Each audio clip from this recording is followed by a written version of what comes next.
Stacks of worn books covered the table. Flyers fluttered on walls. Give a book. Share a story. Yee. Volunteers sorted titles. Some old, some magical. One child opened a book and paused. Inside, a neatly folded letter on yellow paper. To whoever reads this, it began, in looping handwriting. It wasn't just a book. It was the start of something real. Curiosity bloomed like a spark. Rain tapped gently against the window. They read the letter once. Then, again. The words were friendly, honest, hopeful. A story of someone else. But somehow, it felt familiar. They reached for a notebook and pencil. Hi. Height. My name is... began the reply. The room felt warmer than before. The first words of a new friendship took shape. Their fingers traced the spine of the return book. The pages held something more now. Tucked neatly was a new letter, bright blue ink, carefully folded. They opened it slowly, heart racing. A smile tugged at their face. Someone had written back. Someone had listened. The story wasn't just theirs anymore. And that made all the difference. Two hands moved in sync, miles apart. Laughter spilled from pencil tips. Drawings of pets, dreams, and favorite snacks filled margins. Stickers pressed onto envelopes like shared secrets. They asked questions, told jokes, offered comfort on hard days. Each letter, a window. Each reply, a light. They weren't strangers anymore. They were storytellers. The letter was sealed with care. A tiny charm tied to the corner with string. To my friend, the envelope read.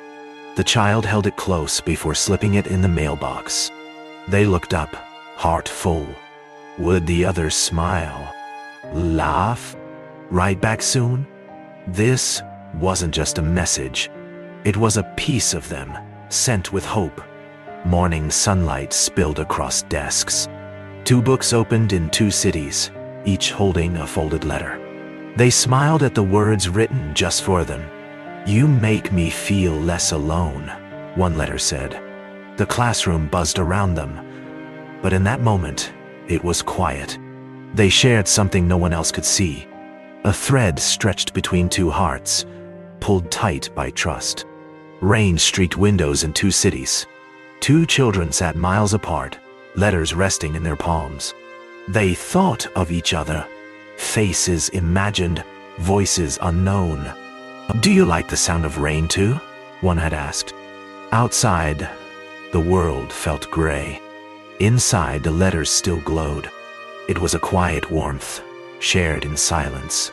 The wall had become a gallery of friendship. Each letter pinned with care, each doodle a reminder.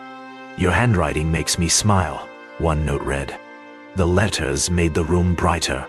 They weren't just paper, they were proof someone cared.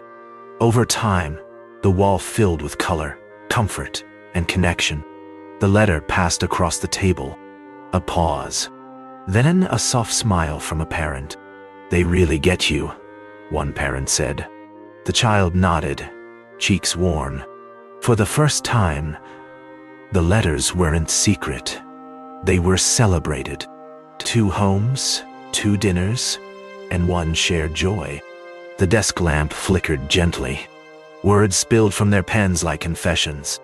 They shared the things they never told anyone else. Dreams of drawing comics, fears about school, a memory of a lost grandparent, a wish to visit the sea. No judgment, no noise, just a friend who listened. And in that late-night quiet, they felt safe. 2 packages traveled miles, wrapped in tape, marked in crayon. One held a hand-drawn bookmark with stars. The other, a bracelet woven with uneven but loving care. They opened them slowly, almost reverently. I made this for you, the note said. Smiles lit both rooms in perfect sync. These weren't just gifts. They were pieces of each other's world. They stood in front of their classmates, letters in hand, voices trembling at first, then growing stronger. This is my friend. We've never met, but they know me. Yibon Kai Ha. Teacher smiled. Students leaned in. The room grew quiet, not out of silence, but respect. These letters weren't just words, they were bridges. The lights went out, but their letters kept coming.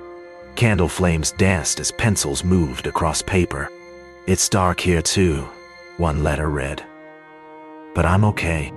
Even through shadows, their friendship stayed lit. Some things don't need electricity, just empathy.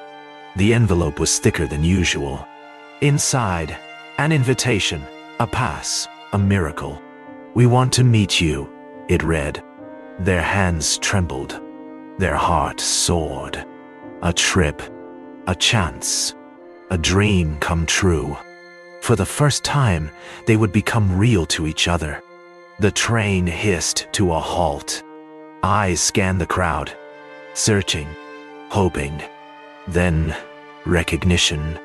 Laughter, taut. Feet pounding on pavement. They ran. No hesitation. No shyness. The hug was tight, real, full of every letter they'd ever written. Friendship no longer lived in ink. It breathed, laughed, and held on tight. Leaves rustled beneath their feet as they walked side by side. One held a book the other had once written about. You really cried at this part? Laughter followed. They filled the spaces between old words with new ones. The park, the trees, the sky, all felt brighter somehow. What they once imagined now walked beside them. This is the friend from the letters, they both said. Families shook hands. Some eyes shimmered. Cookies were shared, stories retold. You've helped my child more than you know, one parent whispered. Friendship had crossed city lines, and now hearts. The board sparkled with paper stars and Polaroids. Teachers pinned up letters, folded, creased, treasured. Words that travel the banner read. Students gathered, reading, pointing, smiling. In every envelope, they saw a possibility. In every story, they saw themselves. The paper felt heavier today. I'll write again when I get home, they promised. Leaves swayed above, golden in the late sun. No tears, just the quiet joy of something lasting.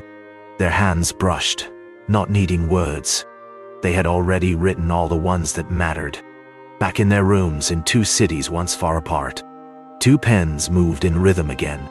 Walls covered in memories, shelves lined with gifts.